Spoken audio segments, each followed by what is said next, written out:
अस्सलाम वालेकुम। अच्छा, आज हम अपनी क्लास स्टार्ट करते हैं। तो पिछली बार जो हमारा था वो फंक्शंस का टॉपिक था और फंक्शंस हमने कवर कर लिए थे। सही है। फंक्शन के अंदर पैरामीटर, आर्ग्यूमेंट्स, फंक्शंस क्या होते हैं और उनके अंदर वैल्यू कैसे पास करनी है। सही है। ये सब चीज़ें हमने कवर की थी ना पिछली क्लास में। सही है। पासिंग इंफॉर्मेशन हो गया था, पैरामीटर्स और आर्ग्यूमेंट्स वाला। कॉलिंग टू अ फंक्शन हो गया था। सही है। फंक्शन को कॉल कैसे करना है और फंक्शंस का कॉन्सेप्ट भी समझ लिया था कि मेनली हम फंक्शन क्यों बनाते हैं। सही है। अच्छा, पोजिशनल आर्ग्यूमेंट्स देखे थे और कीवर्ड आर्ग्यूमेंट्स देखे थे पिछली क्लास में। पोजिशनल आर्ग्यूमेंट्स जो थे वो हमारे पोजीशन वाइज होते और कीवर्ड आर्ग्यूमेंट्स देखे थे जो हम इसको बाय डिफ़ॉल्ट भी हम दे सकते हैं इस तरीके से। यहाँ तक क्लियर है?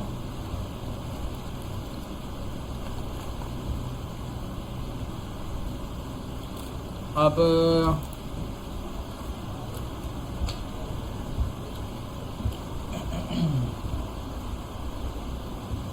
अच्छा, अब एक और चीज़ हमें यहाँ पे ना हम देख लेते हैं फंक्शंस के अंदर, जो कि एक टेलिंग के मतलब इतनी ज़रूरी नहीं है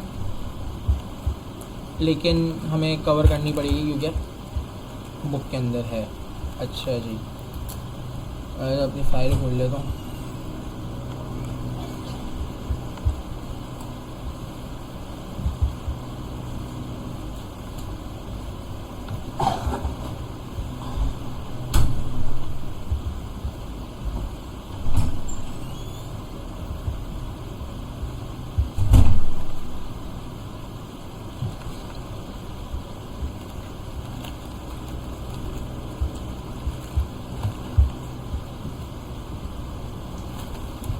अच्छा, आज की क्लास स्टार्ट करते हैं। तो मैं बात कर रहा था अननोन आर्ग्यूमेंट्स। अच्छा, आर्ग्यूमेंट्स तो वो थे जो हम लोग फंक्शन को पास करते थे when we are calling the function. ऐसा है कि नहीं? सही है। अच्छा, अब सारे जो आर्ग्यूमेंट्स थे हमने देख लिए थे कैसे पास करते हैं। दो नंबर ऑफ आर्ग्यूमेंट्स देखे थे। एक हमारा था पोजिशनल आर्ग्यूमेंट। पोजिशनल आर्ग्यूमेंट का लॉजिक ये था कि वो पोजीशन वाइज टारगेटिंग होती है। जो लिस्टिंग के अंदर होता था, लिस्टिंग में इंडेक्स 1 पे पहली वैल्यू आती थी, इंडेक्स 2 पे दूसरी वैल्यू। तो पोजिशनल आर्ग्यूमेंट्स में भी ऐसा होता है। फॉर सपोज अगर हम इस एग्जांपल को लें, यहाँ पे एक फंक्शन डिफाइन हुआ है डिस्प्ले रिजल्ट के नाम से। अब इसके राउंड ब्रैकेट्स के अंदर अगर हम देखें तो दो पैरामीटर्स हमें मिल रहे हैं, एक विनर के नाम से और एक स्कोर के नाम से। सही है।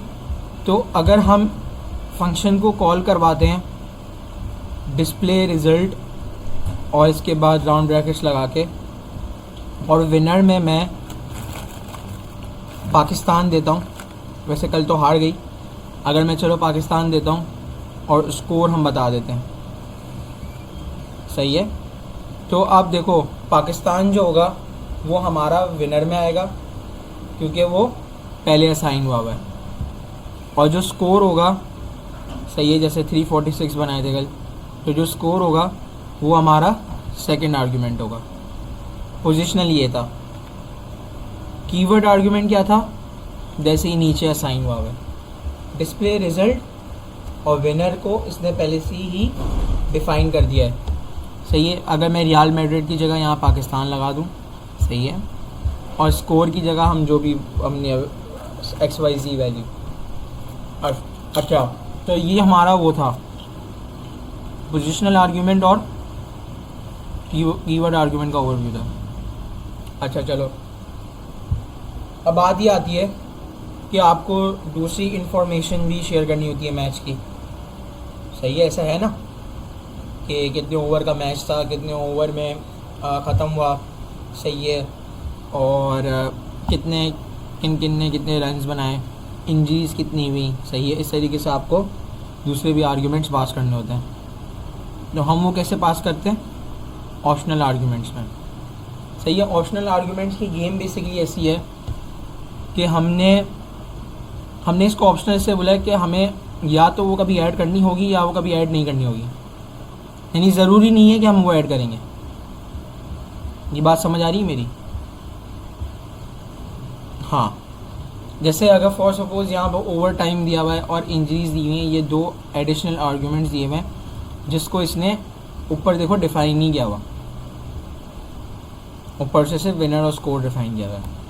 अगर हमें जितने भी फिर हमारे जितने भी है ना आर्ग्यूमेंट्स, अगर वो भी हमें डिस्प्ले करवाने हैं तो ये तो एक ये कह लो कि हमें सारे लिखने पड़ेंगे सेपरेट नाम से। जैसे मुझे ओवर टाइम लिखना पड़ेगा, इंजरी लिखना पड़ेगा, ये मेरे लिए मुश्किल है ना कि मुझे सारे आर्ग्यूमेंट्स लिखने पड़ेंगे। तो पाइथन ने आपके लिए ये चीज़ ईजी कर दी है। और वो कैसे ईजी की है कि आप दो स्टेरिक्स लगाते हो, जी एस्ट्रिक्स, जी वही। आप जब ये लगाते हैं, इसके बाद आपने XYZ कोई भी नाम दे दिया, जैसे वॉटएवर दे दिया, अपना नाम दे दिया, अदर इन्फो दे दिया, कोई भी लीगल नेम दे दिया या कुछ भी, सही है। जितने भी आपके आर्ग्यूमेंट्स होंगे ना वो सारे आपको प्रेजेंट हो जाएंगे। तो ये ऑप्शनल आर्ग्यूमेंट्स का एक छोटा सा ओवरव्यू था जो कि मैंने सोचा कि आपको देना चाहिए, क्योंकि इसके अंदर बुक के अंदर ये लिस्ट हुआ हुआ है। ये ऑप्शनल आर्ग्यूमेंट समझ आ गया ना? अच्छा, अब हम आगे चलते हैं। अच्छा ये बताओ, फंक्शन से हम लोग इंफॉर्मेशन वापस कैसे मंगवा रहे थे?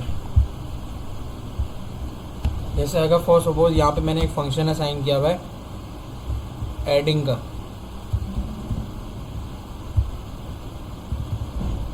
सही है।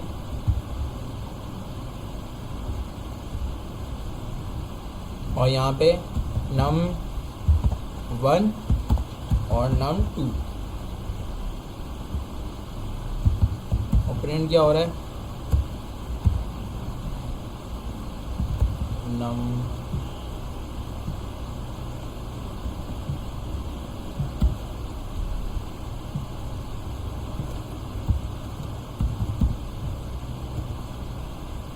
सही है।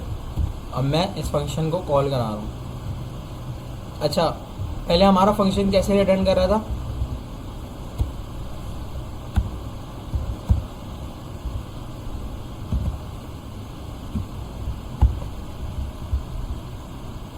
हाँ, ये जैसे प्रिंट के थ्रू, सही बात है।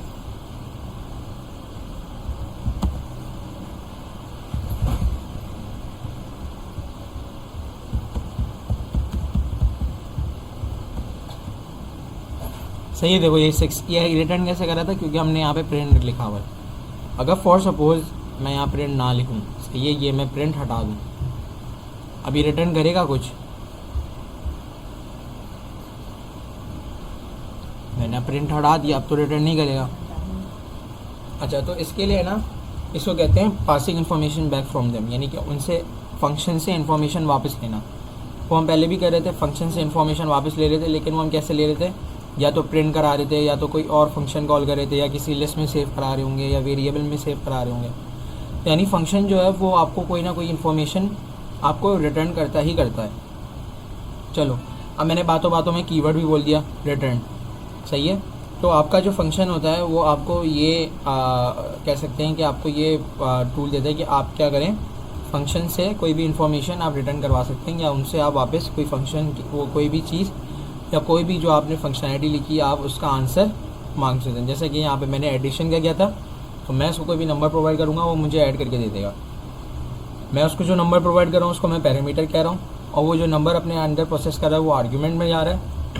और जो मुझे रिटर्न कर रहा है, वो जो मुझे वो वापस इन्फॉर्मेशन दे रहा है प्लस करके या जो भी एडिंग, वो हमारा रिटर्न है, सही है। तो अगर मैं इसको ऐसे भी कर लूँ ना, यहाँ पे मैं सिर्फ यहाँ पे रिटर्न लिख दूँ, सही है।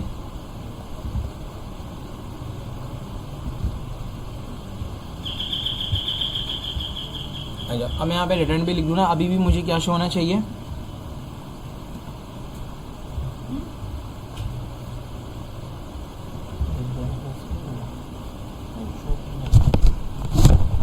अच्छा मुझे ये बताएं, अभी मैंने रिटर्न किया है,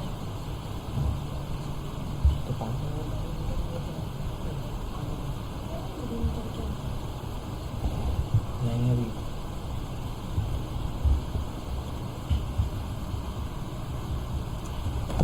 सही है। ये जो प्रिंट है ये हमारा जो है ये जो यहाँ पे हमने प्रिंट किया है, देखो ये टेक्स्ट ये कर रहा है। अगर हमें फंक्शन से कोई भी वैल्यू मंगवानी होती है ना, तो हम इसको क्या करते हैं, रिटर्न करते हैं। सही है, जैसे कि अगर यहाँ पे ये प्रिंट है तो ये प्रिंट की जगह इसने क्या लिख दिया, रिटर्न।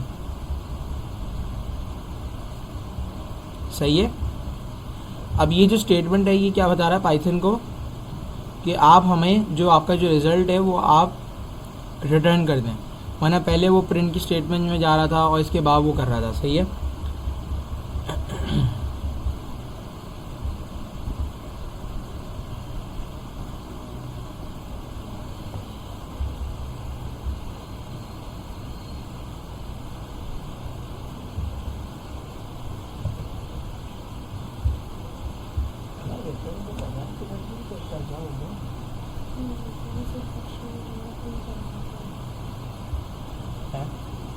क्या हो गया, रिटर्न तो ऐसे भी देता है, देता है यार, मैंने खुद ट्राई किया।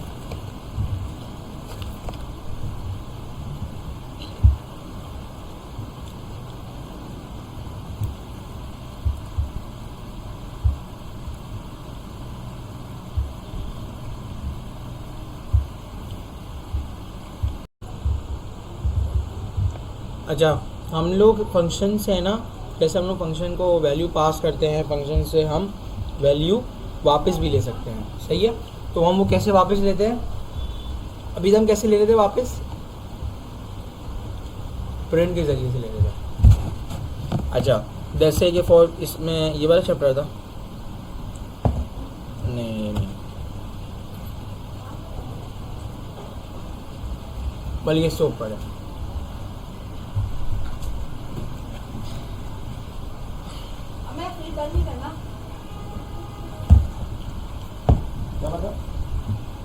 जैसे कि यहाँ पे आप देखें, हम जब फंक्शन से वैल्यू रिटर्न करवा रहे थे वो कैसे करवा रहे थे, हम प्रिंट लिख के, और जो भी हमारा फंक्शन था उसके अंदर हम जो भी हमें प्रिंट करवाना है हम उसकी वैल्यू प्रिंट करा रहे थे। जैसे कि अगर मैं यहाँ पे लूँ,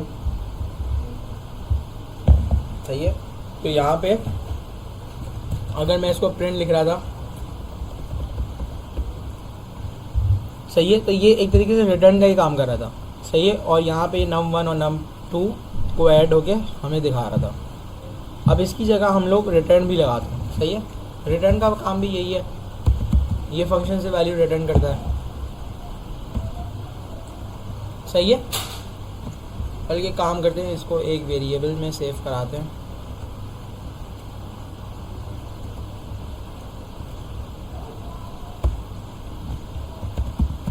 सम इक्वल्स और यहाँ पे हम लोग रिटर्न करा देते हैं सम।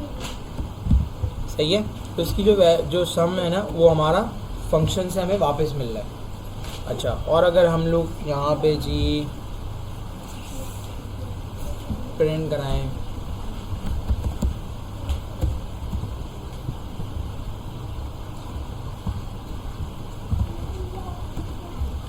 अच्छा अब रिटर्न का काम मैं आपको बस बताना चाह रहा था कि रिटर्न क्या करता है। देखो इससे वापस 6 वैल्यू दी, क्योंकि क्यों रिटर्न जो है वो क्या कर रहा है, सम को, और सम के अंदर num1 और num2 को ऐड करके सम के अंदर वैल्यू सेव हो रही है। सही है। और वैल्यू क्या है 2 और 4। तो रिटर्न का काम बेसिकली यही है कि आपको अगर फंक्शन से कोई भी चीज़ रिटर्न करवानी है या उससे कोई भी चीज़ आपको इन्फॉर्मेशन वापस चाहिए, तो आप रिटर्न की स्टेटमेंट या रिटर्न का कीवर्ड इस्तेमाल करते हैं और आप वो वैल्यू अपने पास रिटर्न करवा लेते हैं। तो अब रिटर्न की काफ़ी सारी वो आती हैं, यूज़ केस आती हैं। सही है। तो ये प्रोग्रामिंग वर्ल्ड में और आपकी डेली लाइफ में ये जो रिटर्न को इस्तेमाल करना है ना, ये काफ़ी अच्छी स्टाइल ऑफ कोडिंग है या गुड सेंस में माना जाता है। सही है। अगर कोई बंदा ये बहुत ज़्यादा यूज़ करता है ना रिटर्न और ये, क्योंकि ऐसी बात है फंक्शन से इसका वो है लिंक है, तो अगर आप रिटर्न इस्तेमाल करते हैं तो वो ज़्यादा एफिशिएंट कोडिंग होती है। सही है। अच्छा आज हमने रिटर्न हो गया। अच्छा अब आ जाते हैं फंक्शंस को वेरिएबल्स के तौर पे इस्तेमाल करना। ये बड़ा आसान है, यानी कि ये कहना चाह रहे हैं कि हमने कोई भी फंक्शन बनाया और उसको हमने एक वेरिएबल में सेव कराया। मेरी बात समझ आ रही है? जैसे ये कहना चाह रहे हैं कि आप ये कर सकते हैं, जैसे रिज़ल्ट करके आप इक्वल्स कर दें, सही है। और ये एरर जो आ रहा है आपका इंडेंटेशन का एरर है।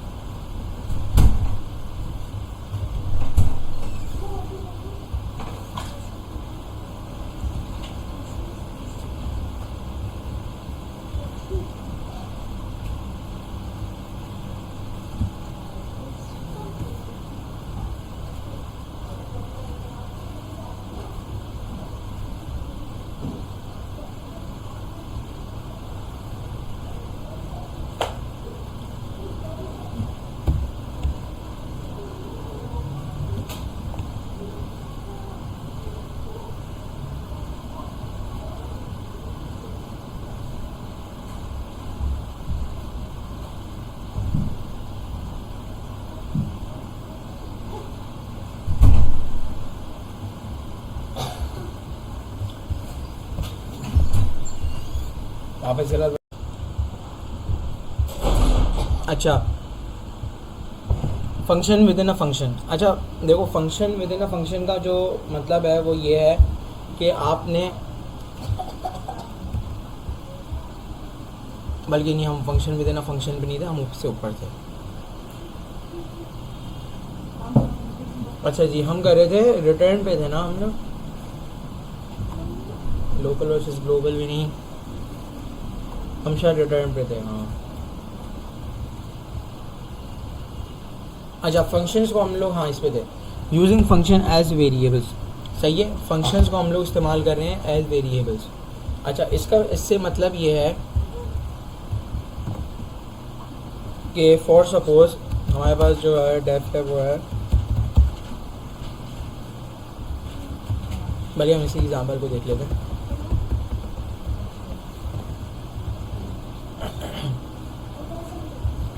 अच्छा, अब इसके अंदर जो है ना, यहाँ पे हमारे पास ये फंक्शन असाइन हुआ है एडिंग नम का, जिसके अंदर हमारे पास दो आर्ग्यूमेंट्स हैं, num1 और num2, और वो सम में जाके ऐड हो रहे हैं और रिटर्न हमारे पास क्या हो रहा है, सम। सही है, इस बात में तो कोई प्रॉब्लम नहीं है ना। अच्छा, तो ये जो कह रहे हैं ना वेरिएबल, जो आप कह रहे हैं जो फंक्शन जो है वो उनको पास करना है वेरिएबल में, उससे मुराद ये है जो मैं ये चीज़ कर रहा हूँ। अच्छा, इस पर मैं क्या कर रहा हूँ, मैंने एक वेरिएबल बनाया है रिजल्ट का, और इसके अंदर मैंने एडिंग नम को कॉल करा, यानी मैंने फंक्शन को कॉल करा। फंक्शन के अंदर मैंने दो वैल्यूज़ दे दी, एक 2 दे दिया, एक 4 दे दिया। ऐसा है कि नहीं? हाँ, और 2 और 4 वो जाके प्लस हो रहे हैं, और हमारे पास रिटर्न क्या आएगा, ये 3 को अभी के लिए ज़रा हटा दें, ये 6 हमारे पास आ रहा है। ठीक है, मैं इसको ज़रा कमेंट आउट कर देता हूँ।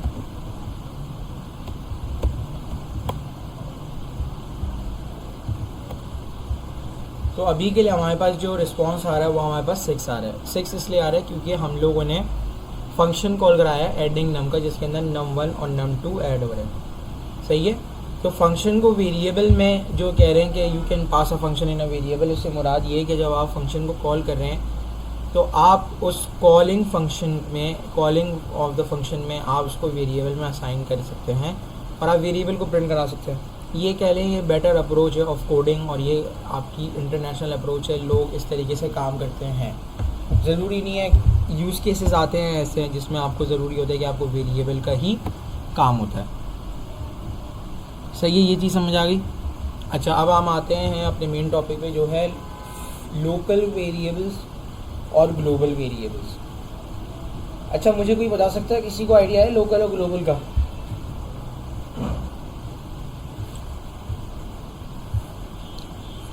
देखें, मैं बताता हूँ। जो लोकल स्कोप होता है ना, लोकल स्कोप या ग्लोबल स्कोप, ये मैं एक बहुत ही सिंपल एग्जांपल से समझाता हूँ। जैसे फॉर सपोज़ आपके अलग अलग सेलिब्रिटीज़ आप होंगे, आप फॉलो करते हैं होंगे, आपका कोई क्रश होगा या आपकी कोई सेलिब्रिटीज़ को आप बहुत ज़्यादा ही एडमायर करते होंगे, इंस्पायर करते होंगे, सही है। फॉर सपोज़ अगर मैं बात करूं तो हम लोग शाहरुख खान को, वो एक नोन पर्सनैलिटी है, लोग जानते हैं, सही है, हर चीज़ है सब, तो वो क्या है, वो ग्लोबली सबको पता है कि अगर मैं किसी को बोलूँ ना आप शाहरुख खान को जानते हो तो क्या बोलेगा सामने से, हाँ मैं जानता हूँ, सही है। भले से इसकी फिल्म या कुछ भी नहीं दिखोगी, लेकिन वो एक ग्लोबल पर्सनैलिटी है, लोगों ने वो ऑल ओवर द वर्ल्ड लोग उसको जानते हैं, सही है। और अगर मैं बात करूं जी कि आप अहमद को जानते हैं, तो आप लोग कहेंगे कि यार कौन सा अहमद, मेरे तो कज़न अहमद है, मेरा भाई अहमद, इस तरीके से आपका जो होगा एक वो होगा, एक स्कोप होगा कि आप जिसको जानते होंगे जिसको नहीं जानते होंगे, सही है। तो इसी तरीके से फंक्शन के अंदर भी, सही है, ये आपका एक कह लें कि कॉन्सेप्ट आता है लोकल और ग्लोबल वेरिएबल का। लोकल वेरिएबल से मेरी पता है मुराद क्या है, इन प्रोग्रामिंग कॉन्सेप्ट अब लेके चलते हैं। लोकल वेरिएबल से मेरी मुराद है कि जो भी ऐसा लोकल वेरिएबल जो कि फंक्शन के अंदर हमने डिफ़ाइन किया हो या उसको असाइन किया हो। जैसे फॉर सपोज इस एग्जांपल में अगर हम देखें तो हमारे पास लोकल वेरिएबल सम है, ये लोकल स्कोप है, क्यों? क्योंकि ये विद इन अ फंक्शन है, ये फंक्शन के बाहर कोई इसको जानता नहीं है। अगर फॉर सपोज मैं फंक्शन के बाहर आऊँ ना और मैं यहाँ सम करूँ,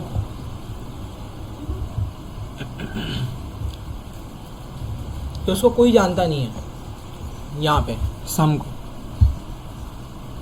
ऐसा है कि नहीं?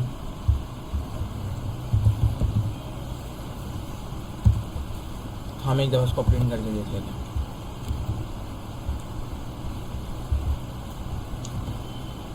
ये क्या कह रहा है, बिल्ट इन फंक्शन, उसके अंदर सम है, यानी ये इसको टारगेट नहीं कर पा रहा, क्यों? क्योंकि ये फंक्शन के अंदर है, और जो चीज़ फंक्शन के अंदर है ना, तो वो सिर्फ फंक्शन के विद इन ही प्रिंट हो सकता है, या फंक्शन के अंदर ही आप उसके साथ कोई कैलकुलेशन कर सकते हैं, सही है।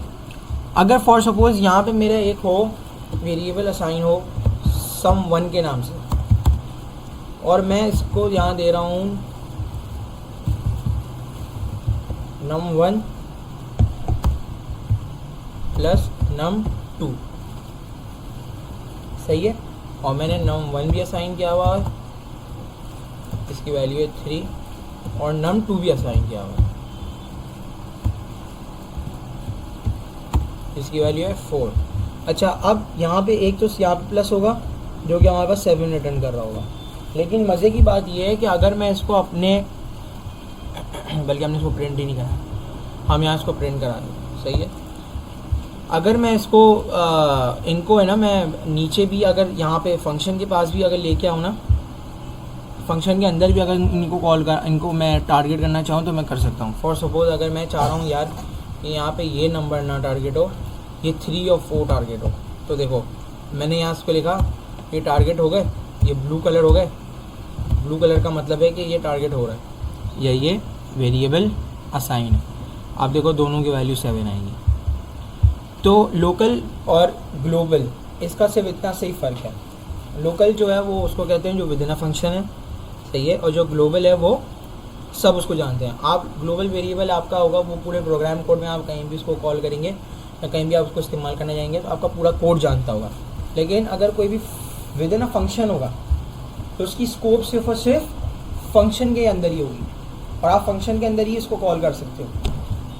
मेरी बात समझ आ रही है?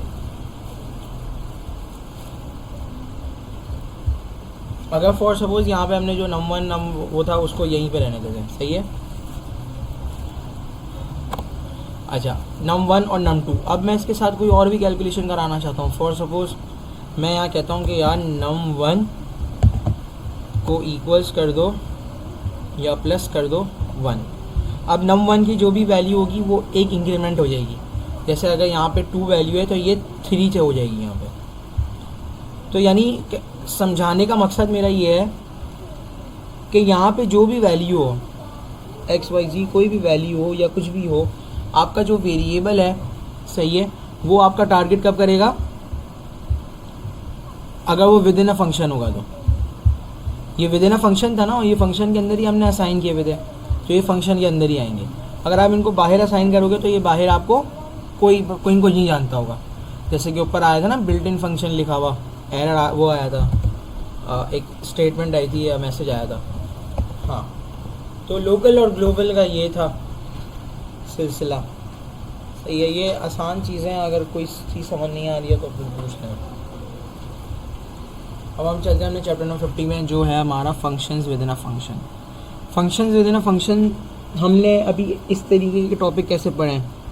आई थिंक के नेस्टेड इफ़ पढ़ा है, इफ़ के अंदर इफ़, सही है, लिस्ट पढ़ा है, वो पढ़ा है नेस्टेड, आपका लूपिंग पढ़ा है, सही है, फॉर लूप के अंदर फॉर लूप, सही है। तो इसी तरीके से ये इसी कॉन्सेप्ट पे बेस्ड है, functions with in a functions, यानी फंक्शन के अंदर फंक्शन। और उससे मुराद इसकी ये है,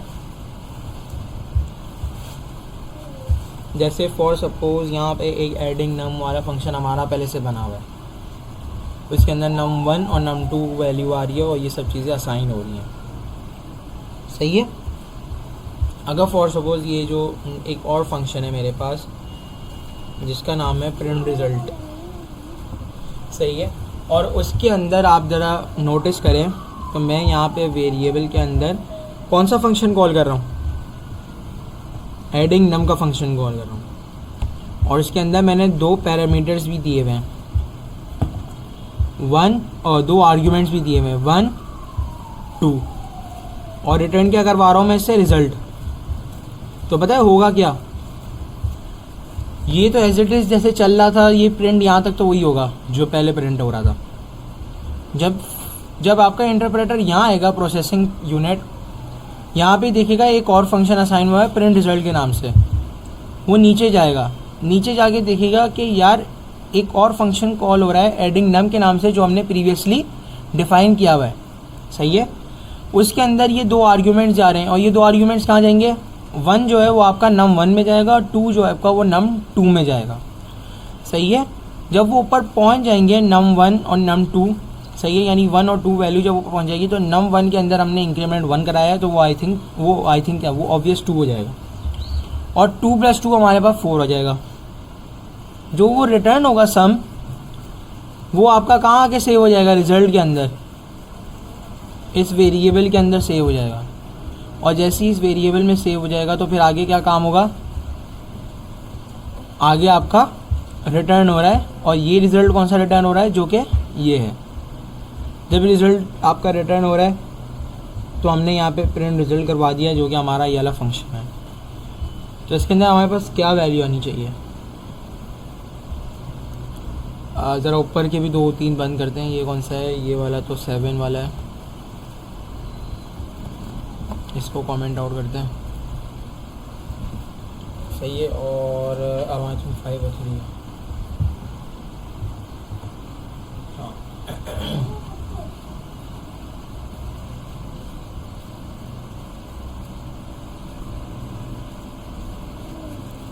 ये बात समझ आ रही है? देखो ये क्या हुआ है, यहाँ पे हमने function with in a function वाली जो यूज़ केस थी वो अप्लाई कर दी। यहाँ पे पहले से एग्जिस्टिंग फंक्शन था जिसकी जो वैल्यू थी वो 5 आ रही है, 2 + 4 होके वो आ रही है, सही है। बल्कि 2 + 4 तो 6 होता है, ये कम कैसे होगी? 2 मिनट,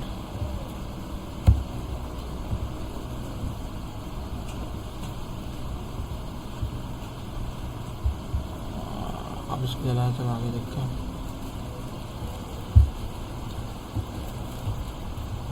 हाँ अब हुआ ना ये 3, हाँ सही, हाँ अब सही चल रहा है। अच्छा देखो, यहाँ पे हमारा एक फंक्शन पहले से एग्जिस्टिंग था एडिंग नम के नाम से, जो 2 पैरामीटर्स हैं जिसके num1 और num2, सही है।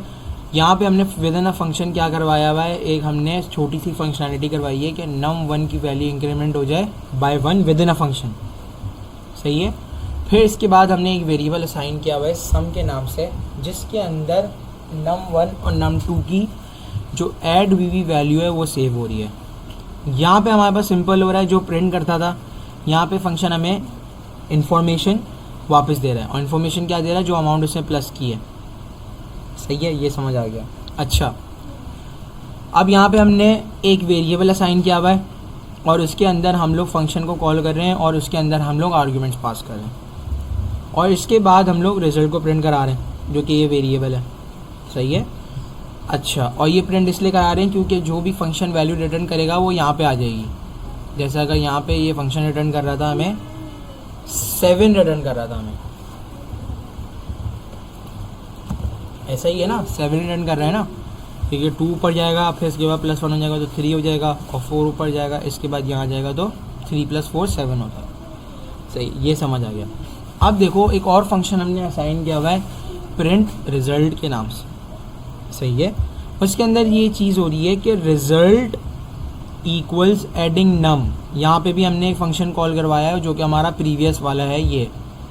इसके अंदर हम 2 आर्ग्यूमेंट पास कर रहे हैं, 1 और 2, जैसे यहाँ पास कर रहे थे। इसमें कोई नई चीज़ नहीं है, वही चीज़ है। जो ये 1 है वो यहाँ जाके सेव हो जाएगा, ये जो 2 है ये यहाँ जाके सेव हो जाएगा। अब इसके बाद जो 1 होगा उसके अंदर एक इंक्रीमेंट हो जाएगा, तो जैसी बात है 2 हो जाएगा, और 2 + 2 हमारे पास 4 होता है, ऐसा है।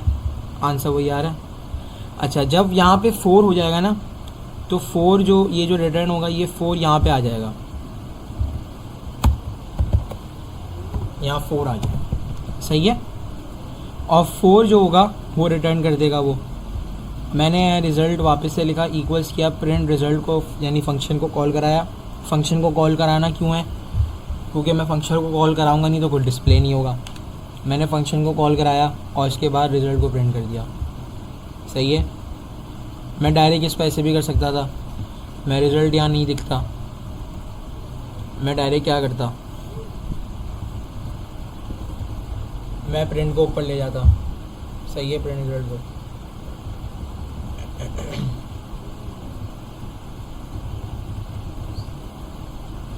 मैं यहाँ इसको ऐसे डायरेक्ट प्रिंट भी करा सकता था, सही है। ये यहाँ प्रिंट हो जाता, अभी वो वही चीज़ आती है। अच्छा, ये चीज़ इसको कहते हैं function with in a function, सही है। आपका कोई एक फंक्शन है, आपको जैसे इसमें एडिशन है और मुझे एडिशन की ज़रूरत पड़ी दूसरी किसी चीज़ में, तो मैंने वही फंक्शन कॉल कर लिया। तो ये function with in a function का छोटा सा कॉन्सेप्ट है। अच्छा जी, अब आ जाते हैं हम अपने दूसरे टाइप ऑफ लूप पर। हमने अभी तक एक लूप पढ़ा जिसका नाम था फॉर लूप, और फॉर लूप के अंदर फॉर लूप को क्या कहते हैं? Count control loop. Count control loop इसको इसलिए कहते हैं क्योंकि फॉर लूप के अंदर हम एक स्पेसिफिक रेंज प्रोवाइड करते हैं, या एक फ्लैग कह लें ट्रू या फॉल्स का प्रोवाइड करते हैं, जिसके अंदर हमारी जब वो स्टेटमेंट फॉल्स होती है तब तक वो चलता है। जैसे ही ट्रू हो जाती है, सही है, कंडीशन, तो वो एग्जीक्यूट करना बंद कर देता है, सही है। फॉर सपोज अगर हम ये एग्जांपल ले लें जो बुक में दी हुई है, जिसके अंदर एक लिस्ट आपको दी हुई है क्लीनेस्ट सिटीज़ की, सही है। अब आपका जो यूज़र है वो कोई भी सिटी का नाम एंटर कर रहा है, और वो प्रोग्राम क्या कर रहा है कि वो चेक कर रहा है कि जो भी यूज़र की एंटर की हुई सिटी है वो क्लीनेस्ट सिटी में है या नहीं। ये हम पहले कर चुके हैं वैसे। हाँ, देखो, फॉर अ क्लीन सिटी इसके अंदर यूज़र का इनपुट है इन, जो हमने पिछली क्लास से पढ़ा था। क्लीनेस्ट सिटीज़ यानी जो हमारा लिस्ट है, लिस्ट ये पूरी टारगेट होगी। इसके बाद ये इफ़ एज कंडीशन यहाँ लगनी है, city to check equal a clean city. अगर येस तो फिर आप क्या करो, it's one of the cleanest city. अच्छा, इसके अंदर जो है क्या है कि ये काउंट कंट्रोल्ड है। कैसे काउंट कंट्रोल है? क्योंकि आप बोलोगे यार यहाँ तो हमने रेंज दी ही नहीं है, तो काउंट कंट्रोल कैसे हुई? हमने यहाँ पे लिस्ट की वजह से दिया। ये लिस्ट है ना, ये क्या लिमिटेड है, 1 2 3 4 5, यानी कि ये जो टोटल है ये चलना कितनी दफ़ा है? 5 दफ़ा चलेगा, क्योंकि 5 वैल्यूज़ हैं। अच्छा, लेकिन अगर हमें ये ऐसा हो कि यार कोई एक स्पेसिफिक कंडीशन हो, यानी काउंट कंट्रोल ना हो, भले जितना भी है, छोटा है, बड़ा है, एरे जितना भी है लिस्ट हमारा, लेकिन काउंट कंट्रोल ना हो, कंडीशन चेक कर रहा हो, वो भी कंडीशन है लेकिन उसके अंदर अगर हम रेंज देते हैं तो वो क्या हो जाता है, स्पेसिफिकली एक काउंट तक चलता है, नंबर ऑफ एग्जीक्यूशंस तक चलता है। लेकिन हम चाह रहे हैं कि यार हम कोई एक ऐसी वैल्यू दें या कोई ऐसी कंडीशन दें कि अगर वो कंडीशन ट्रू या फॉल्स होती है तो ही हमारा लूप बंद हो, वरना बंद हो ही ना, सही है। तो उसके लिए हमारे पास पाइथन ने वाइल लूप दिया हुआ है। क्या दिया हुआ है? While loop. अब देखो यहाँ पे इधर जो है ना वाइल, इससे क्या है, user input is not equals to Q, तब तक आप ये चलाते जाओ। ये तब तक चलता जाएगा जब तक ये यूज़र इनपुट का जो वो है वो क्यू है। यार ये हम फंक्शनैलिटी तब इस्तेमाल कर सकते हैं जैसे कि फॉर सपोज हमारी एक गेम है, हम गेम बनाना चाह रहे हैं, सही है। अब मैं ये तो नहीं बोलूँगा ना कि यार गेम जो है वो 4 दफ़ा चले, 5ही दफ़ा जब यूज़र आए तो ना चले, ऐसा तो नहीं होगा। गेम के अंदर यूज़र को जितनी गेम खेलनी है वो खेलेगा। हम ये तो नहीं बोल सकते ना कि वो सिर्फ 4 दफ़ा खेले या 2-3 दफ़ा खेले इसके बाद गेम ना चले। तो इसके लिए हम क्या करते हैं, वाइल लूप लगाते हैं और हम ये लिख देते हैं कि जब तक यूज़र क्विट का बटन ना दबाए तब तक गेम चलती रहनी चाहिए। ये बात समझ आ रही है?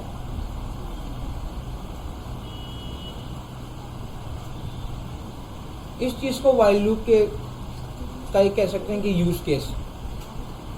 ये वाइल लूप इस्तेमाल क्यों हो रहा है, अब इसके सिंटेक्स पे आ जाते हैं हम।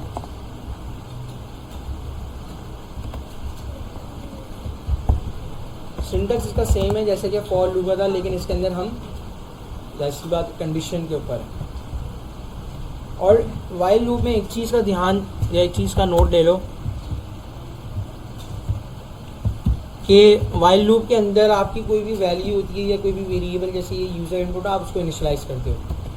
जैसे यहाँ पे आपने इनिशियलाइज़ किया है यूज़र इनपुट, और ये इनिशियलाइज करना इसलिए ज़रूरी है ताकि आपकी वैल्यू जो भी हो, एग्जिस्टिंग वैल्यू जो भी हो, आपका लूप हमेशा न्यू वैल्यू से स्टार्ट होना चाहिए, यानी ज़ीरो वैल्यू से, एम्प्टी से स्टार्ट होना चाहिए। जैसे अगर आप फॉर सपोज अगर आप नंबरिंग चेक करो तो आपका लूप 0 से इनिशियलाइज होता है, सही है। तो ये लगाना इसलिए ज़रूरी होता है, इनिशियलाइज़ करना शुरू कहते हैं। जैसे कि यहाँ पे हम इसी कोड को छापते हैं, लिखते हैं यहाँ पे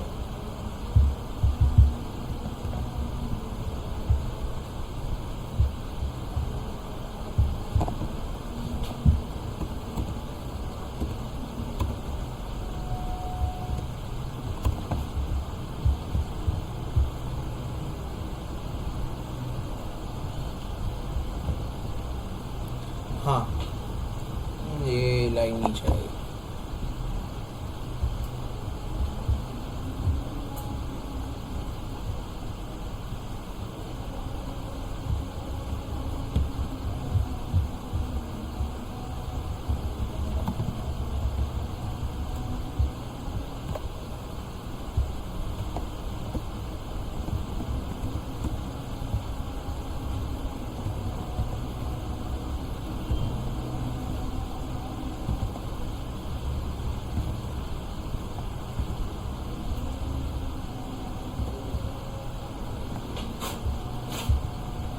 और यहाँ पे हमें क्लीनेसिटी भी देना पड़ेगा।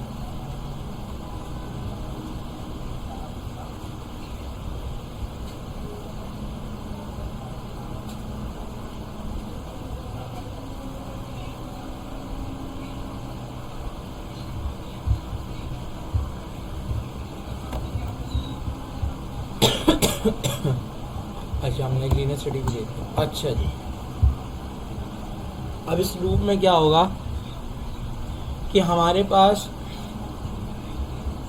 हम इसको चला के देख लेते हैं। ये देखेंगे क्या पूछ रहा है, एंटर अ सिटी और क्यू, ताकि आप लोग क्विट कर सकें, सही है। जो मैं आपको गेम की एग्जांपल दे रहा था। अगर फॉर सपोज यहाँ पे मैं सिटी देता हूँ कराची,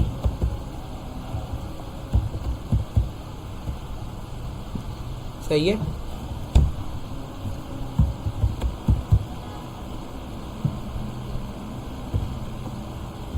अच्छा, ये सिर्फ क्यू के लिए बना था।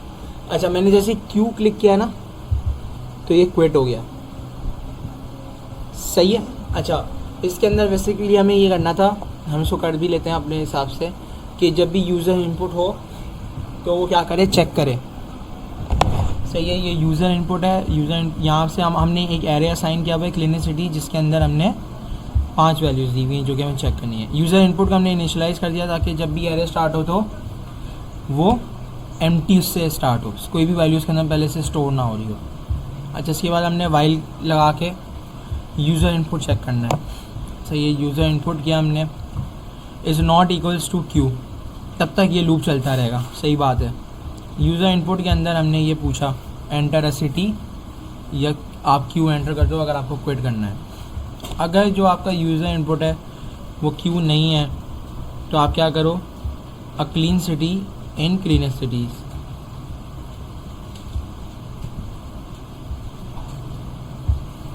इधर आना चाहिए यूज़र इनपुट।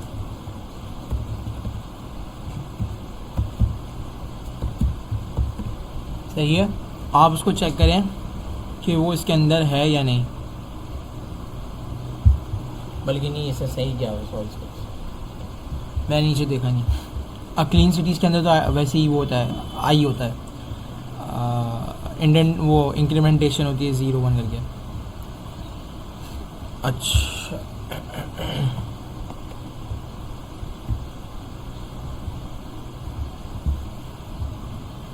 ये टारगेट हो रहा है if user input equals clean city print. अच्छा, हमने इसके अंदर एल्स नहीं कराया, इस वजह से वो हमसे पूछ रहा है। सही है, हम इसके अंदर एल्स भी एक स्टेटमेंट डाल देते हैं।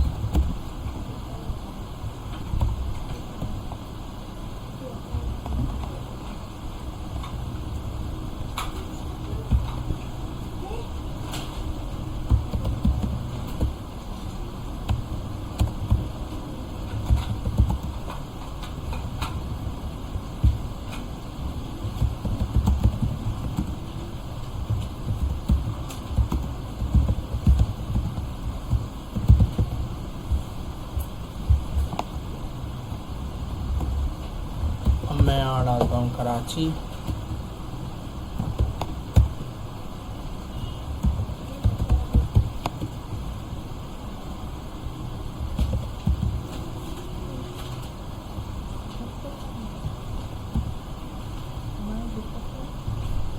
सेवन 5 3 0।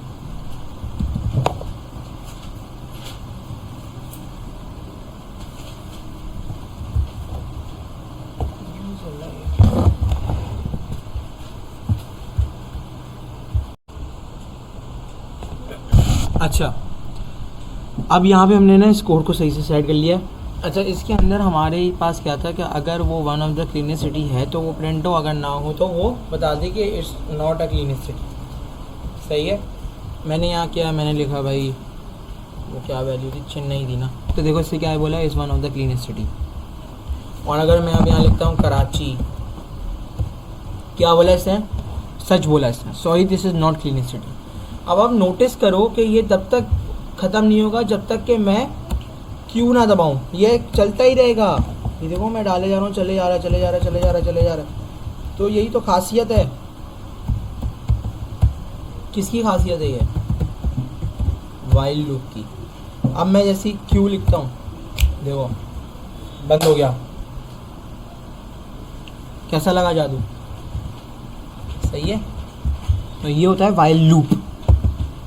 अब हमने दो चीज़ें सीख ली, फॉर लूप सीख लिया और वाइल लूप सीख लिया। अब नेक्स्ट क्लास में हम करेंगे, अल्लाह आपका भला करे, वाइल लूप के अंदर फ्लैग्स। वैसे तो यार आसान है, फ्लैग ट्रू फॉल्स ये तो नहीं करेंगे हम, ये आपका असाइनमेंट है, ये चीज़ घर से करके आए। अब हम अगली क्लास से क्लासेस स्टार्ट करेंगे। सही है, फ्लैग तो हमने ऐसे फॉर लूप में सीख भी लिया था।